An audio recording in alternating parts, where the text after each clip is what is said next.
والسلام عليكم ورحمة الله وبركاته. ورجعت لكم بالفلوق الثالث، إن شاء الله بيكون قصير. الفلوقين الأول والثاني كل واحد فوق 50 دقيقة، أنا عارف إنه كتير وايد، فلذلك هذا بإذن الله بيكون قصير بإذن الله. إن شاء الله يعني ما أتهور زيادة وأصور زيادة، وبدل ما أصور في السيارة قررت أصور في غرفة، مع إني ما في زاوية تصوير ممتازة. كيف مضطر أخليه موجود في الخلفية، وهذا هني مضطر أخليه موجود، ما في مكان ثاني. هذا أفضل مكان، أفضل خلفية عندي في الغرفة. ما عندي مكان ما عندي خلفية ممتازة يعني بالأصح، فلذلك مو دائما بصور هنا، بصور بعيد يعني برا البيت كذا. طيب إيش فلوق اليوم بيكون؟ اليوم عندنا جدولنا إيش بيكون؟ طلعت تصوير بهذا الكاميرا. لحظة، لا ما ينفع. طلعت تصوير بهذا الكاميرا، هذه الكانون 600 دي، أتوقع كذا واضح ولا ما يبين؟ أو المهم كاميرا كلاسيك، مو كلاسيك لكن كاميرا قديمة تعتبر شوي، ما هي جديدة. فاليوم طالع أصور فيها إن شاء الله. معاي كم واحد، ولكن هالكم واحد اللي ما يبغون يطلعون في اليوتيوب، فلذلك يعني ما بيطلعون في اليوتيوب. إيش بيسوون؟ نعم، كاميرا مان. بحاول أقنعهم، بحاول أقنع واحد منهم يمسك الجوال يصورني أنا فيه حق الفلوق يعني، لأن أنا بكون مشغول بهالكاميرا أصور محتوى، مو أصور محتوى، أجرب الكاميرا أصور فيها صور. من اللي بيصورني فلوق؟ ما يصير، لازم في أحد يصورني وأنا أصور، فهمتون؟ على العموم، طيب حاليا وجهي مختفي لأن في شمس، فنزلت المظلة على وجهي حق يكون واضح. على العموم حاليا متجه لواحد بستلمه، بعد بروح للثاني، وأتوقع إني ما بصور وهم موجودين لأنه والله صعبة، بس نشوف. طيب مبدئيا أخذتهم الحين، بس نزلتهم بقالة حاليا وأنا قاعد أدور ما في مواقف. واحد جاب كاميرته نيكون ما أدري إيش نوعها، المهم في واحد بس رويته لا سلكي حق المايك، عصب، ما يبغى محتوى للأسف، ما يبغاني أخذ محتوى، بس بحاول فيهم إن أخذهم يعني هم يصوروني، ما أصورهم، أصور نفسي وأتكلم مع الكاميرا لحالي يعني في واحد ورا هنا قاعد بس ما يبين. على العموم يلا.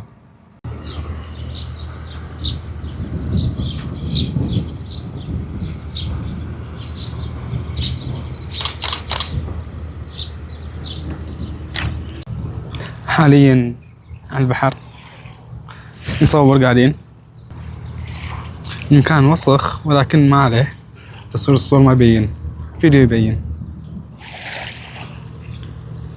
الجو الحمد لله في قيوم مو صافي.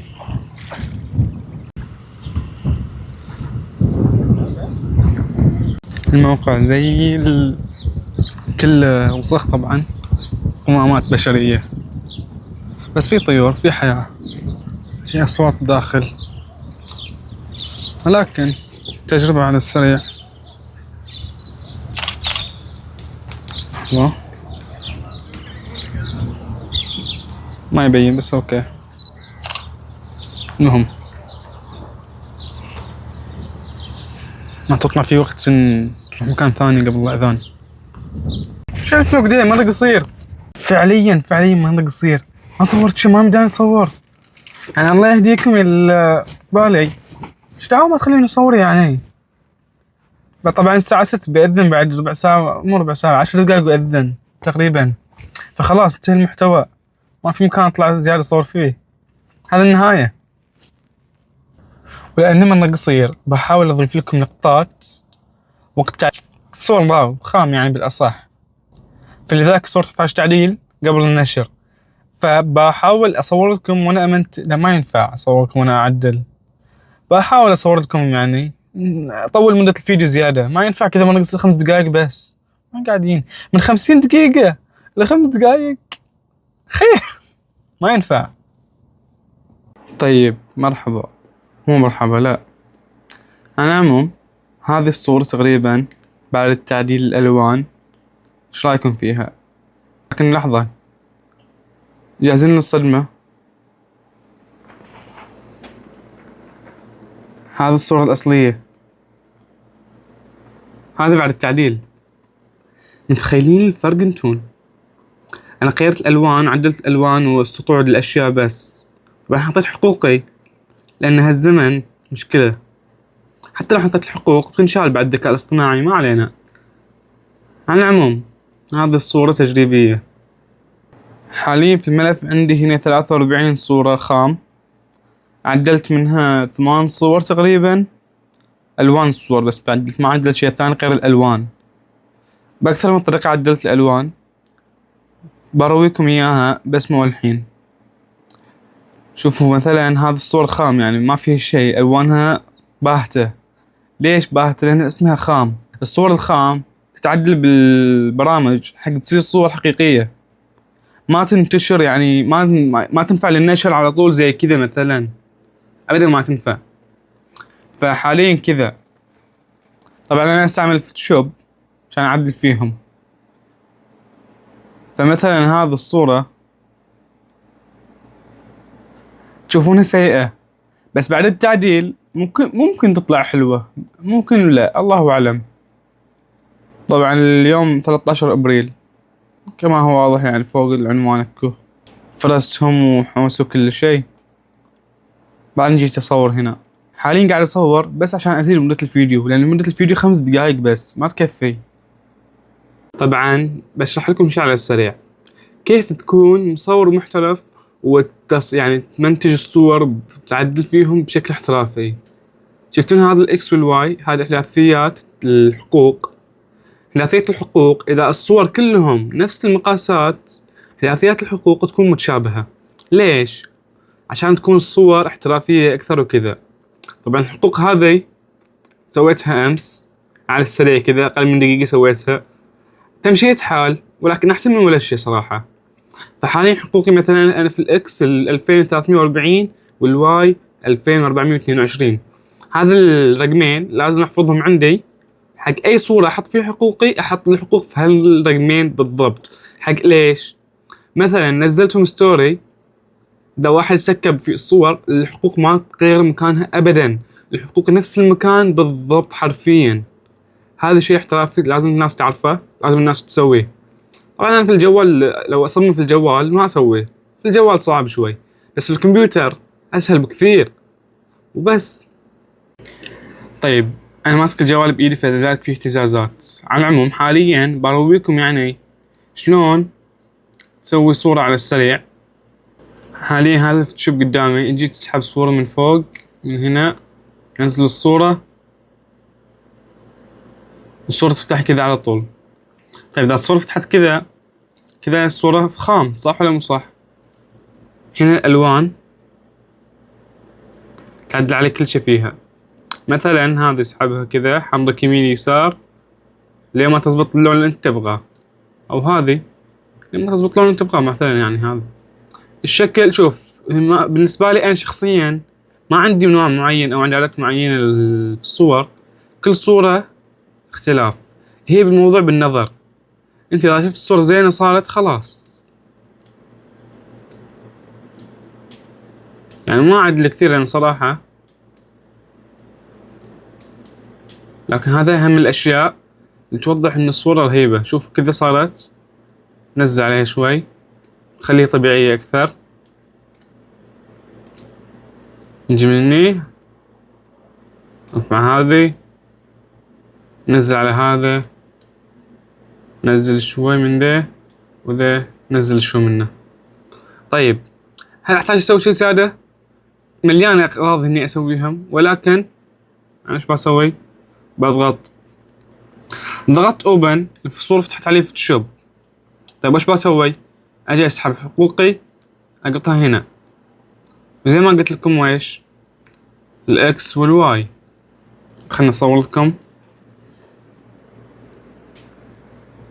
الاكس كان 2340، طيب والواي 2422. بكل بساطة الصورة صارت في نفس المكان بالضبط، ولكن صار بشع. ليش بشع؟ لأن مكان الحقوق ما ينفع. طيب، الكلام اللي قلت لكم إياه قبل شوي كنسلوه، لا أمزح. طيب بكل بساطة الصورة بالنص صح؟ امسكها ونزلها شوي تحت، خلها كذا. اوكي ما هي واضحة هنا، ما في شي، ليش كذا؟ الاكس 2100. المهم هذا الاكس والواي صار حقوقي هنا نزلتها عشان لان الاعشاب ما تنفع احط فوق الاعشاب، الصورة تخترب. طبعا هنا هذا القيوم، هذا القيوم قبل التعديل الخام، هذا القيوم بعد التعديل، فرق كبير صراحة. طيب حاليا انا عدلت على 10 صور، باقي صورة أخيرة أعدل عليها لأن أتوقع الباقي ما يحتاج أعدل عليهم أضيع وقت فيهم. صورة واحدة أخيرة أعدل عليها بس وخلاص. طبعا أنا من وش سويت؟ الألوان الصور، في صور تخلي طبيعية أقل، يعني تبين إنها طبيعية. في صور خليتها إنها ما تبين طبيعية، شبعت الألوان بزيادة. وفي صور زي ما رويتكم قبل شوي خليت المكان من أبيض وأسود إلى أزرق، البحر خليته أزرق والسم خليتها زرقاء، ولا يعني تغير جذري كليا. ولكن بالنهاية هو أنا سويت؟ كل اللي سويت لعبت بالألوان والسطوع والأشياء هذه، ما غيرت الصورة، ما عملت ذكاء اصطناعي ولا شيء، بس لأني صورت على الصور على الخام كل شيء مفتوح لي إني أسويه على الصور. طيب مبدئيا هذه هي الصورة الأخيرة اللي بعدل عليها. شوفوا هذه بعد التعديل، أوكي ما تغير شيء، الصورة بعدها بأشعة، ولكن شوفوا هذه الصورة الخام، فرق كبير. اوكي الصورة شنو فيها؟ فيها وسخ واشياء وايد عفسة، فالصورة بشعة. ولكن انا رحلة الامس كانت عن ايش؟ يعني امس انا اتكلم معكم عن يوم ثاني الحين، انا كنت صورت امس. على العموم يعني كانت عن ايش؟ تجربة للكاميرا بس، مو رحلة تصوير احترافية وكذا، رحلة تجربة تصوير عشوائي، اشياء عشوائية وكذا. كانت في لوكيشن واحد بس، فما في صور زيادة. أنا صورت 144 صورة أتوقع و141 صورة، ولكن بالنهاية طلعت معي 10 صورة بس بعد التعديل. طبعا في صور للأشخاص ولكن طبعا ما بطلعهم لكم، ولكن الجايات أفضل. أنا مو محترف تصوير بالكاميرا، أنا توني أتدرب فيها، ولكن هذا اللي قدرت عليه. فمثلا الصورة قبل شوي 78 وين هي؟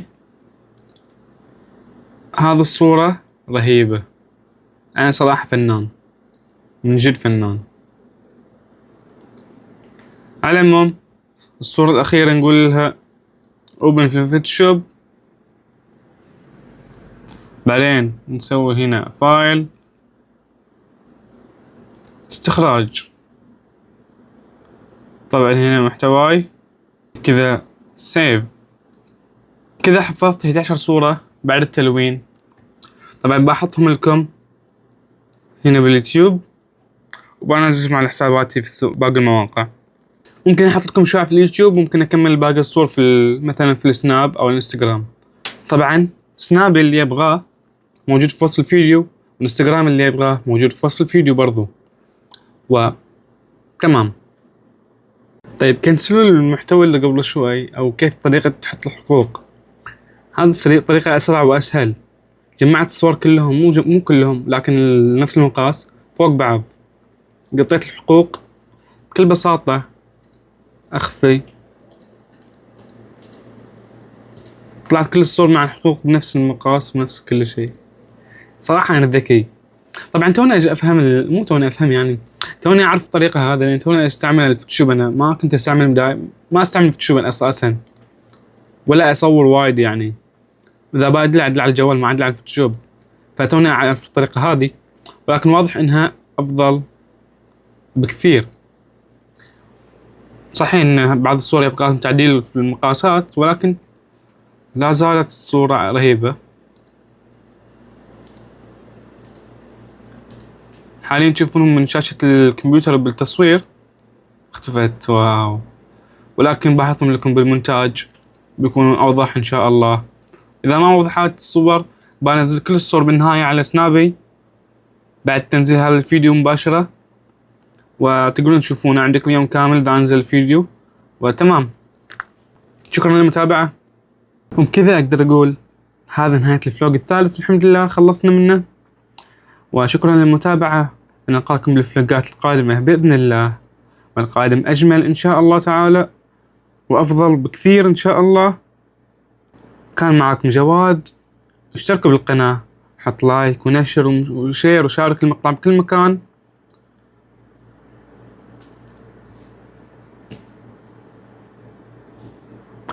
ومع السلامة.